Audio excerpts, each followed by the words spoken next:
All right, so hello and welcome back. The house is a mess. I just returned from school. I haven't done my hair. I just wore a hoodie, so that way I can just go and be present. I normally sit in the front, but today I was just so done. I just sat in the back. I normally sit alone, not with people. Today I just sat with people. I just didn't want to pay attention to the class.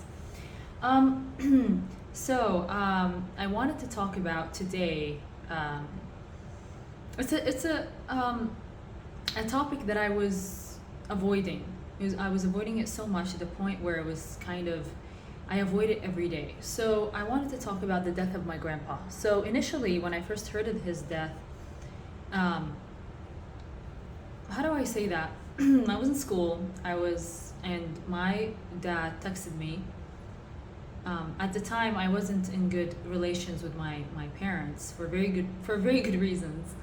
Um, but then my dad was messaging me and I wasn't responding. I wasn't reading his messages, so I didn't see.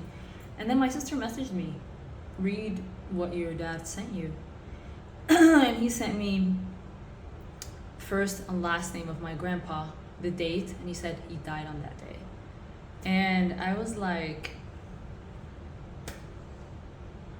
I was waiting for the preceptor at the time. I finished an exam and then talked to the preceptor, and then the case was all done. I was being observed by another like first year student, and I remember there's one of the classmates. I just was reading the text. People were talking to my preceptor. He was having jokes. It was like a lot of laughing, but I couldn't hear anyone. All of a sudden, I couldn't hear anything, and then all of a sudden, the other girls were like, they're laughing and everything.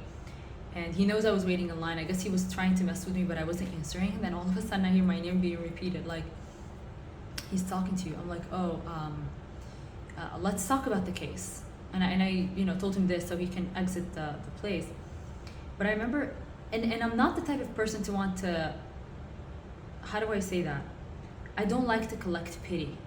If I'm going through something, no one needs to know. No one needs to know. I was also assigned with another girl, which is one girl that I know so much. She had no idea. But then when I went home, I even hate when people tell me, it's okay, don't feel bad, or like, I'm sorry. Don't be sorry. At a certain point, it's like, don't be sorry. Like, I don't want to hear this. It just makes me feel worse. And then all of a sudden, after weeks and until today, I know I saw the funeral. I was called quite a bit.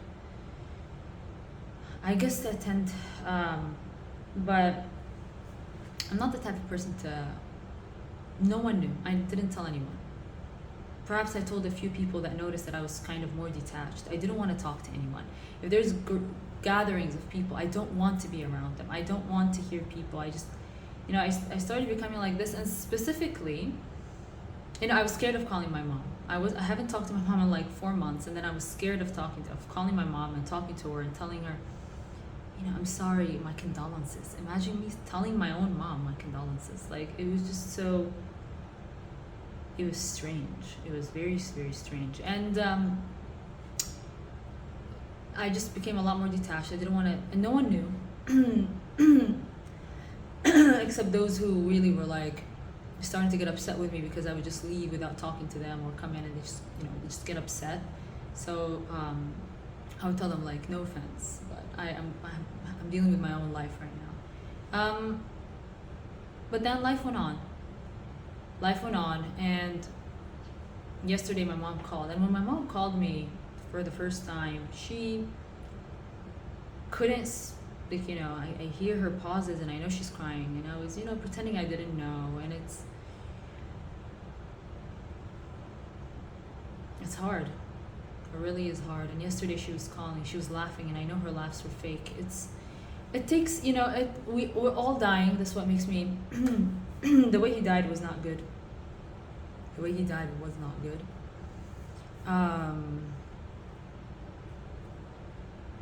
And the reason I don't want people to know is that I don't like to collect pity. I just don't want people to know, because when people know that you're broken, they give you reasons. Like I didn't want to. Nothing stopped. Everything continued going on the same way it was going on before. Like I kept studying, I kept doing everything else because I don't want to tell the teachers or anybody. So that way I give them an excuse to give me a bad grade. Well, I'm giving her a bad grade because her grandpa died. She couldn't like handle it. So I'm not going to give her a good grade because I don't want to give people reasons to not give me a good grade. So I never told people, and I think I'm right, because the way the general public, or not even the general public, the way people are in general, they take on your weaknesses and try to attack them exactly where it hurts you. Exactly. Like if some guy or some girl knew, or some human, or even that could also work in relationships, never show your partner or anyone or anybody your weaknesses. They will hit them straight there. You will hit them straight where it hurts. So just don't tell them. And that's part of the reason why I'm so friendly yet detached. I think I'm very detached. Like I don't linger. I don't like talk unnecessary, chatter. I just don't do that. And I feel like I'm more comfortable. I mean, I have my own life. I have my sister. I'm living with my best friend, which is great. I feel great every time. Like if I want to head out, I have my best friend with me. We talk, we chill, all that. I mean, look at the house. It's an absolute mess. I'm gonna probably do it today. I'm gonna call the bank. Yeah. I just didn't know I was the type of person to not want to talk at all. I thought I was going to be the person who, scream. I was quiet. I just, yeah. What a great topic to start my morning with. But yeah, I just